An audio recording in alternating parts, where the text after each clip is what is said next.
Right.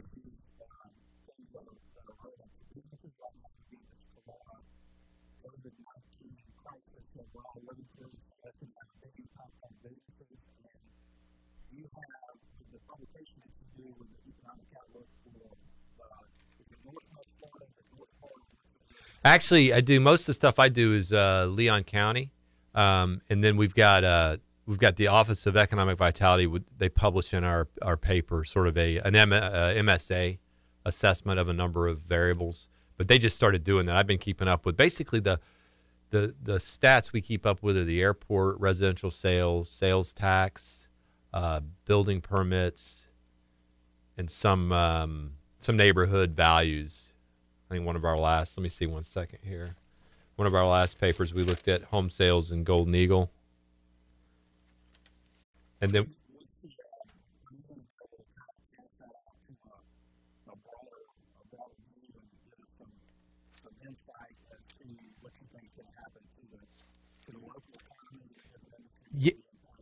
yeah, I think one of the things, so what I like to try to do is, let me pull up some stuff here real quick, all right?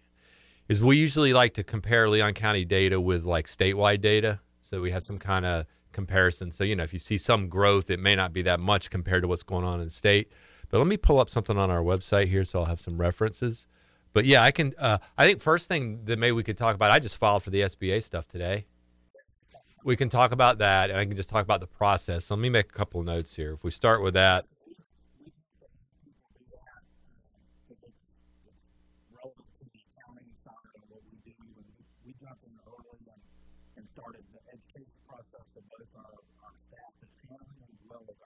But so we could talk about that, right? And I've been getting your emails, and I couldn't join the conference today. I guess you had one with Chris Jensen on at 11 o'clock. Oh, is that tomorrow? Oh, okay. All right. Right. But yeah, so I had to go through. I went through I guess maybe you sent out an email last Thursday, and I filled out all the application stuff for Red Hills Journalism, which is what we do. So we could talk about that, and we could talk about the OEV $1 million they put out for businesses. And then we could talk, let's see. So we have a number of advertisers which are restaurants. So I've talked to both of those. I've talked to restaurant owners, so I could give some feedback on, how restaurants are dealing with this. So I just filed that today with Prime Meridian. So they were telling me, I was talking to John Baker. So they haven't really funded anything yet, huh? The SBA?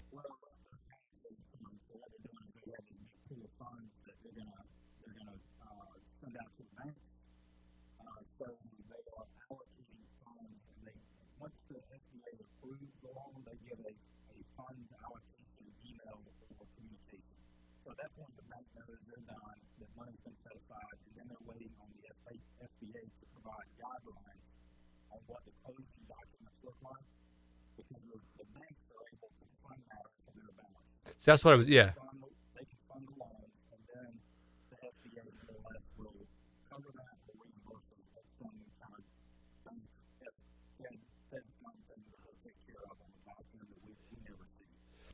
Okay, so we can redo that discussion there. Talk about the OEV 1 million.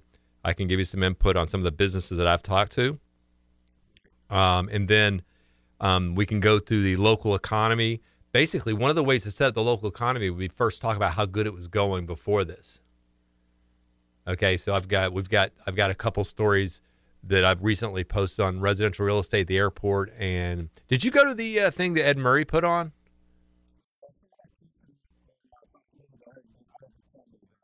I attended that, so we could talk about that would be the before, and then we could talk a little bit about after.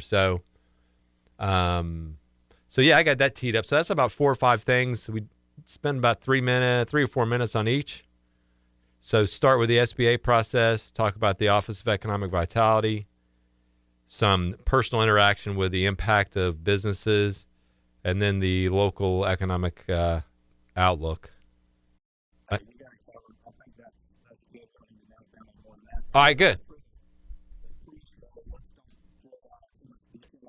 Okay, yeah, exactly.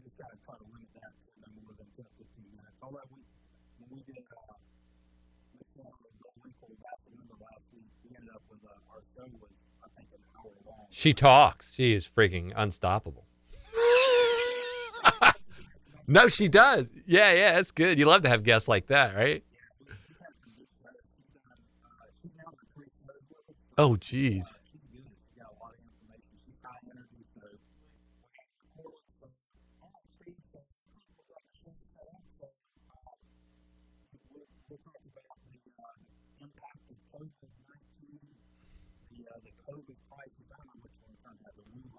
No, don't say that, man.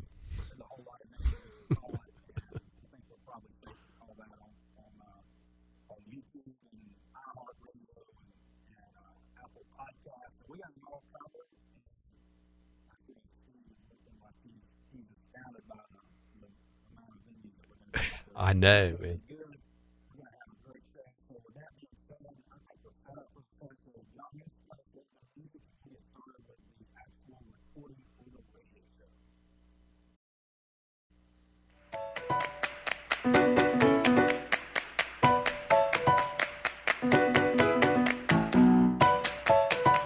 Welcome to the Business Matters Talk Show with Charles Musgrove. On Business Matters, we discuss the issues that matter to your business. Find more episodes on Apple Podcast, YouTube, and BeanTeam.com. And now here's your host, Charles Musgrove.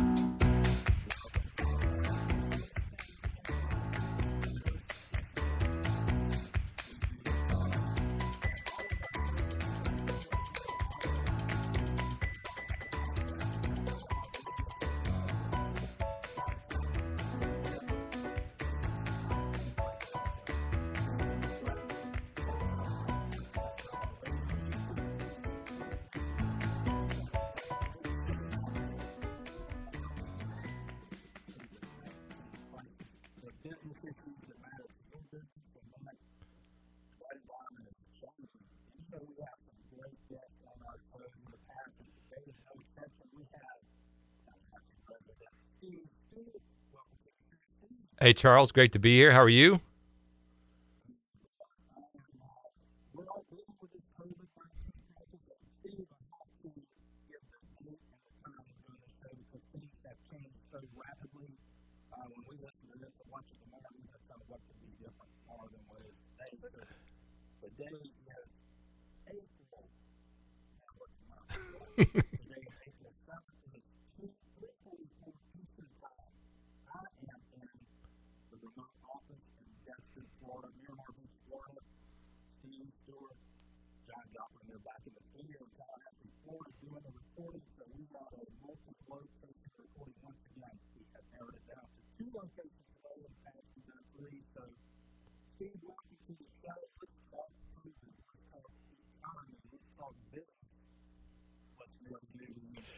Well, you know, it was as we were talking in the pre-show. It's amazing how quick things can change. You know, we were we put out a monthly newspaper. So our February paper, we're looking at the economic numbers here locally. We have a pretty substantive business page where we go through different things, and we had just attended a commercial real estate update. Probably in, I guess, maybe the very beginning of March. Actually, there was a little bit of talk about the COVID there at the very early stages, but it was wild how things were going so well. If the commercial real estate conference was highlighting all the different things that was going on. I mean, it's amazing, you know, how big Tallahassee really is when you don't get out and move around the Capitol Circle and inside to where some of the government offices are. But they were talking about the different things that were coming online. We saw, double-digit increases in traffic at the airport. Residential real estate sales were on the incline. Sales tax revenue was outpacing over the last year, was outpacing what the state was doing as a whole. We had a couple down years before that, but we were really all, it seemed like we were really moving forward. The business that we run, which is my wife and I, which is a nonprofit, Red Hills Journalism Foundation, which publishes Tallahassee Reports. We were having a really good run with advertising and subscriptions and donors. That's how we sort of finance our business model. But then all of a sudden, it hit, and we haven't felt the financial cash flow impact yet that I think we're going to feel next month. Just from the planning But, from the COVID impact, to me, two things was how quick it hit, and while things were going well, and then the breadth. A lot of times you have recessions, which you're familiar with. They picked on certain parts of the economy. This pretty much hit everything.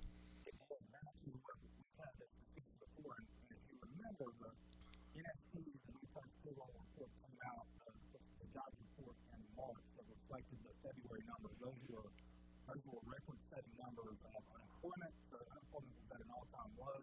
Employment, the number of people employed in the workforce was up. Stock market was booming. And then a week later, we get the start of the COVID crisis. And probably 2 weeks after that, we're in mid-March and we're in lockdown. So, man, you talk about things changing rapidly. That we have just gone through that, and hopefully we're starting to get to the end of this health issue. Although I think we're still in the lockdowns, keep your physical distance and all that. So we still have a ways to go, but it's going to be really important for the business community and just citizens in general to be able to see the light at the end of the tunnel on this, to know that, okay, there's an answer, that we can make it through, we're going to get out of this, and yes, we're going to have to adapt to some new changes in how we do business and how we interact with one another. But man, that's got to be the understatement, is how fast things can change, and the depth and the breadth of the changes that we've experienced so far. Yeah, and having said that, one of the things that I've owned various businesses over the last 20 years, so we've been through a couple recessions. We're obviously through the recession in 2008. This is not yet a recession, although I guess they're sort of projecting that for at least this quarter. But one of the things that I think feels a little bit different here is the sort of the impact that the stimulus from the federal government. Now, this is based on what they're saying. I know that a lot of people they don't have money in the bank, as you say, but based on what they're saying, it does appear like a lot of money are going to get into the hands of people that need it, small businesses, individuals that will spend it to get through this time when everything is shut down. I remember being very frustrated back in the Great Recession, where that was very bank bailout centric, and it seemed like the ordinary citizens who were having problems, were a couple levels down. Here, it seems like, at least, again, what the rhetoric is there's definitely going to be some relief for the people that have felt this, who will feel this over the next month or so. I mean, look, there are people. It's a different type of timeline. I mean, from a restaurant perspective, on March 20th, when Governor Ron DeSantis closed all restaurants, there are people that a week after that were losing money. People that are on a monthly payroll or a monthly, collect their revenue monthly, won't really feel it for another 30 to 40 days. But there are some people that felt it within a week, and they're still feeling it. So I hope that dealing with the stimulus coming from the federal government, that this is going to get into the hands relatively quickly over hopefully the next 2 to 3 weeks, although you may have more information on that than I.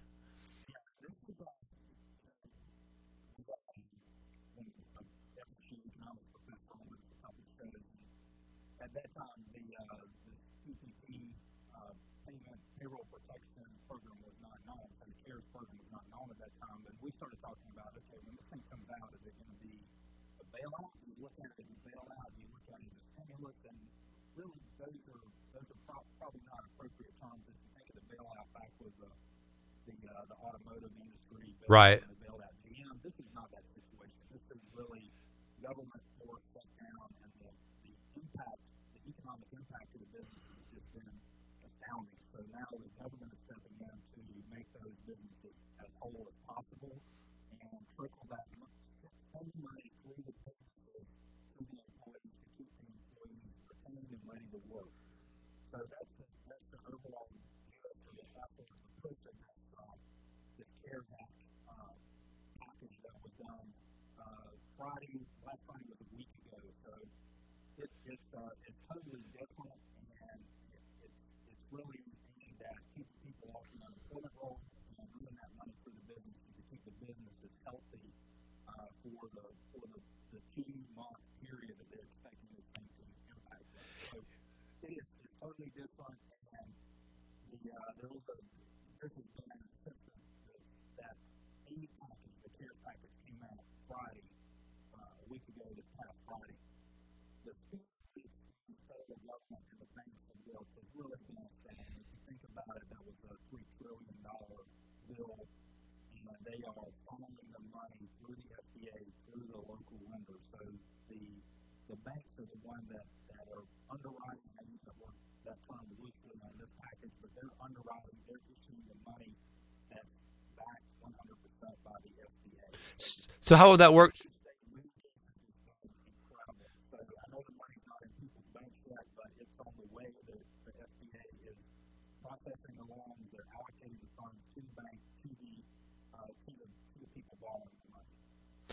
Yeah, and so on that process, that was, I filled out the application and I was really struck at, first of all, how much sense the questions made, which is usually you go through. It was like a 4-page application, which was even really longer than a lot of there's just a lot of other verbiage. There wasn't a lot of questions, but the point you were making was that the money becomes a grant if you use it on payroll, which you took your average, and again, this makes so much sense. We were on the application, it asked for 2.5 times your annual pay or your monthly payroll. And so that is to give you the payroll to be able to, I guess, like you said, last about 2 months. And then if you use it for payroll, which means you're not, putting it away for savings, if you're going out and keeping the people employed, then it becomes a grant. And so, it was very easy and intuitive to follow through. Didn't ask for all these weird documents, just 941s, 1099s, your previous filed taxes. And so I'm impressed by that. And hopefully, the thing is, there's not a lot on that application that they can ask that can go wrong. So hopefully the approval process, if you are a legitimate business, it'll be easy to tell from that. And then they'll get moving forward. And again, that'll be a big help here for the local economy.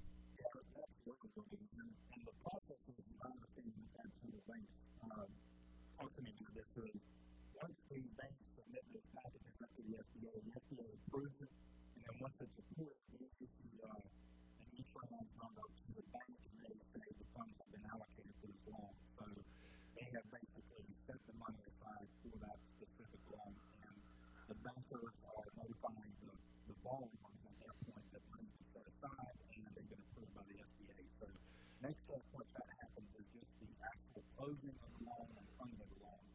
What I've been told, the funding of the loan will take place at the same time the closing does. So there's not another long drawn-out process that the borrower will have to go through. It should happen, from what I'm hearing, is within 2 weeks of the approval by the SBA of that specific borrower. So we're looking at another 2 weeks, and that money should be funded. Maybe it'll be faster. I think that's kind of a good benchmark to think about is 2 weeks. Well, so you're looking at April, which is good. But, the other thing here locally was the Office of Economic Vitality, who put out I guess it was a couple of weeks ago, they had the meeting and they wanted to do more money. They eventually did it $1 million and gave out to businesses that qualified here in Leon County. Wasn't open to nonprofits, so I was not able to participate from Red Hills journalism perspective. But they just closed that, I guess, yesterday. I guess they had approximately 500 businesses that they were able to give money to, an average of $2,000, the quick math. But I think it was about 5,000 employees employed by those 5,000 businesses. So, very small businesses, which that money, again, I think the most was 5,000 that you could get. But that money definitely would be a great bridge to this SBA loan that would be coming out hopefully in the next couple of weeks.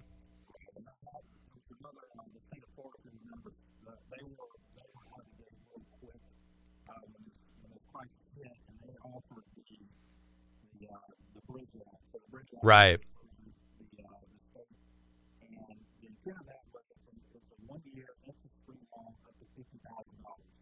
And the intent was, okay, when you get more permanent funding from the SBA directly, then pay this bridge loan back. So that was intended to be a shot in the arm for those businesses that suffered early and they could not wait until the SBA funding took place. I did see that originally those loans were being processed through the local FDIC offices, and we have here at FAMU, the Small Business Development Center at FAMU. They have one over in the whole region as well. So I think there's 8 across the state of Florida. They were processing those loans. I did get a notification earlier today that they are no longer accepting those applications. They're going through one of the state, the actual state website, and I don't have that off the top of my head what that website is, but they apparently I don't know if they're running out of money or if it's just a bottleneck issue, but they changed how they're going to process that on a go-forward basis. So that I received that email from one of the folks at the SBDC earlier today. Well, that also on the so I guess looking at the businesses or the business sectors that this thing is going to affect the most. I mean, I guess you have to look at from a cash flow perspective the businesses that were hurt the most, which obviously I think, and in your line of business, I'm sure you've dealt with these, would be the restaurants and I guess the bars and restaurants who initially were shut down. Gyms, they were just it's at least restaurants can do takeout. I don't know what a gym does. I guess you can do online workout or something, but that's not the same. So I guess those are going to be the first ones that are going to really, it'll be interesting to see if they're able to ramp up their employment where it exactly was when they were, when they closed down. Because one of the things, and you mentioned this earlier, Charles, is that we noticed last August that the employment here in Leon County started to really defy seasonal trends and started to increase to levels we hadn't seen before. And it's just, again, harking back to how good things were going, that is one of the things I'll be looking at is how quick it takes the employment to ramp up back to the numbers that it was at in the end of the fall.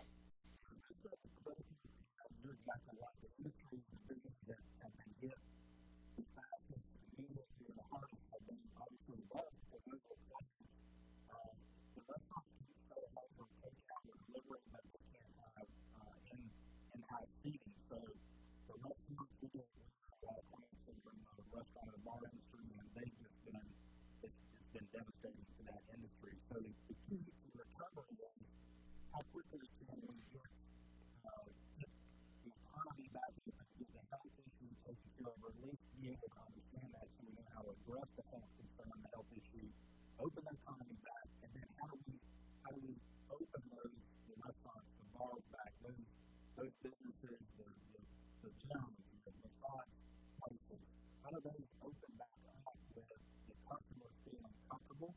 So there may be a new standard or a new guideline on how businesses interact with their customers.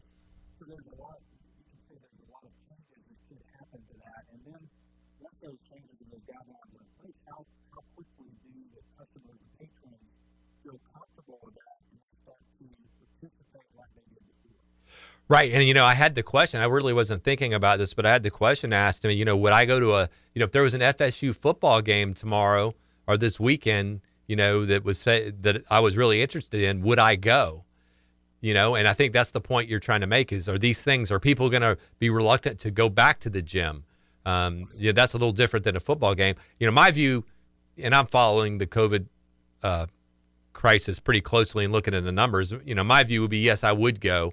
But, the thing about it is, as we know, people get these perceptions and just a lot of bad PR, it puts bad thoughts in people's minds and they will change their behavior. And I think that is going to be the next thing to look at, right? I mean, are you going to be reluctant to go to a restaurant if it's a packed restaurant? I mean,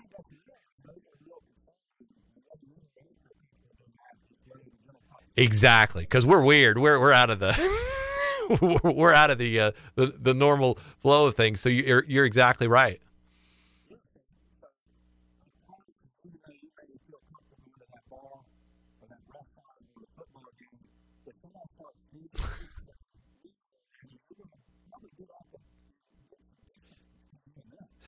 No, it will. I think it's going to bring a new awareness. But the other thing here too, which is one of the things in this crisis, is the disproportionate effect on older citizens.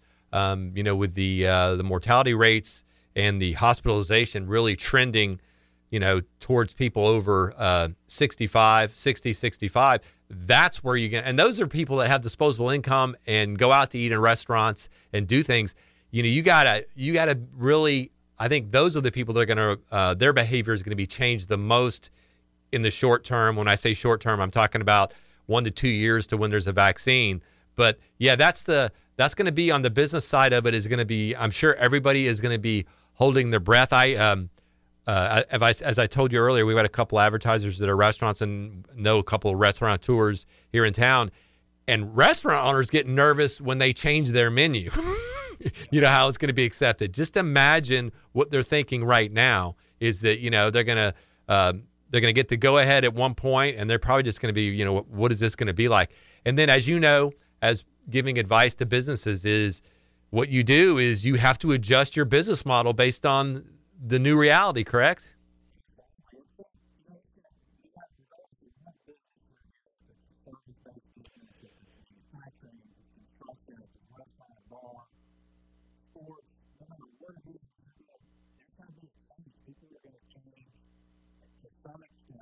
How they conduct business, how they deliver their service or their product to their customers. You just can't ignore that. No, and I think that there's two aspects of this. Is the money going to be there to be able for people to spend it in these businesses? That's the two aspects. And from our aspect, running a newspaper, you know, like I told you, we run on subscriptions, which it's not real expensive, but it's still, you know, donations, subscriptions, and advertising. If businesses that are advertising with us have to redesign their business model, that probably means that advertising rates are going to have to come down. And so it'll trickle through. You know, you may not own a restaurant and you may not eat out in a restaurant a lot, but what happens with a restaurant is going to trickle into you, is going to impact you somehow, I think.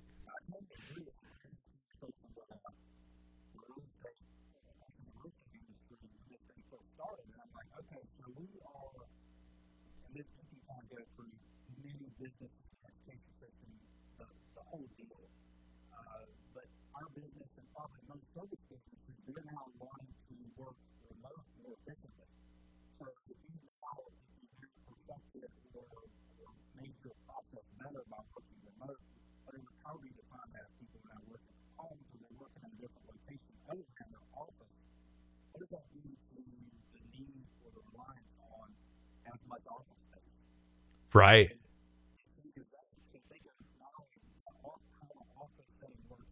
Service people deliver their services to the customers, but people in the education system, also the university, and the public and the education system we're aware of, from primary education to the colleges and universities, they they've been forced to go to a delivery method different than what's used in the classroom.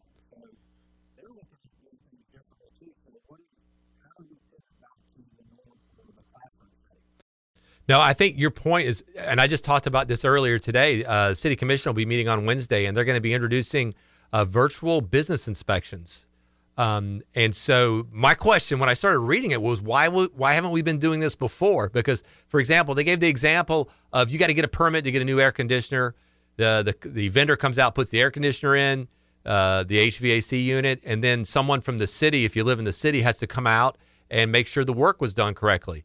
Well, now what they're going to do is they're going to have the vendor put it in and send a live video, and they're going to be able to talk right there, and they'll be able to approve it from the office. So your point, it's interesting that maybe this crisis is going to start showing us that there are things that can be done from a virtual standpoint that we were reluctant to get involved with before. And so you'll start seeing these things come up now. Obviously, as you know, any kind of disruption, and that doesn't mean a bad thing, but any kind of economic disruption is going to affect other people down the stream. But, if you look at the extreme, you got to think some college professors are getting a little nervous about, or maybe not professors, but administrators about, people going to college online, and although that's already been, I guess, sort of a big business. But I think your point is well taken. There's going to definitely be changes, and I think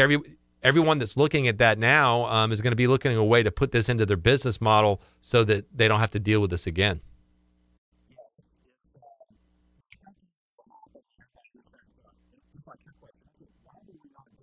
Exactly.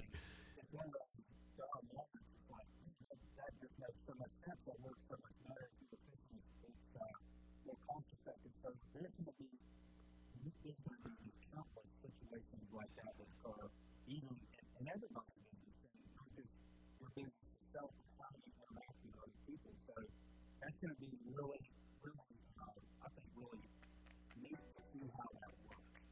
So, and then that's going to be the other, okay, I don't really like that change, but I got to make it survive. So then there's always situations that you don't like, right? And if you can survive it, if you can kill it, you can adapt and change and become better at that handling, you're better as a delivery people. That's right. Hey, I'm looking for a restaurant to say, hey, come join us. We offer isolated seating.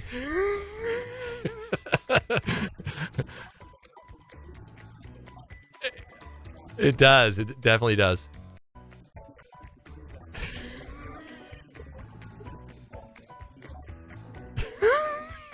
That's the exactly.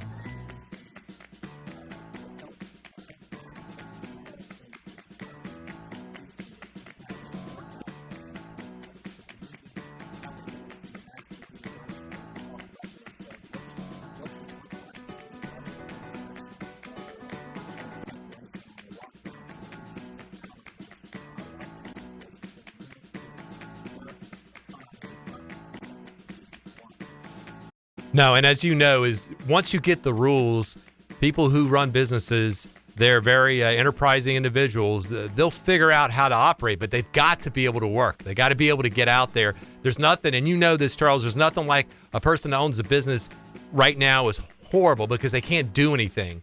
And even if you're a business owner and things aren't going well, at least you can do things. But right now, it's just this bad feeling of I got to wait. So once they get the go ahead, they just want the rules, and they will adapt and move through this.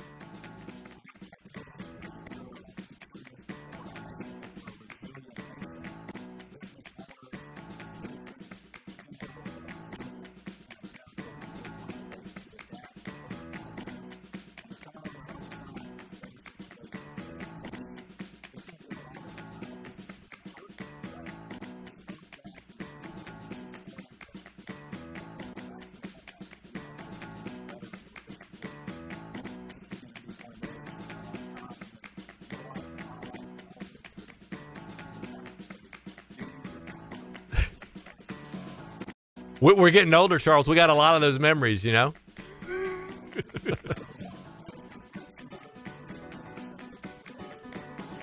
Thank you, Charles.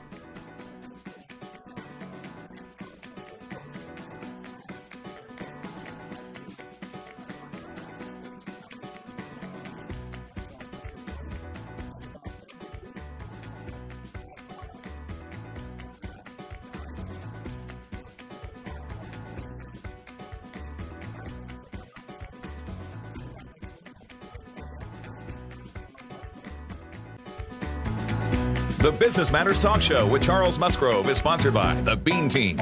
For all your business accounting and tax preparation needs, visit beanteam.com or call 893-7710. You can listen to more episodes of Business Matters on Apple Podcast, YouTube, or visit beanteam.com.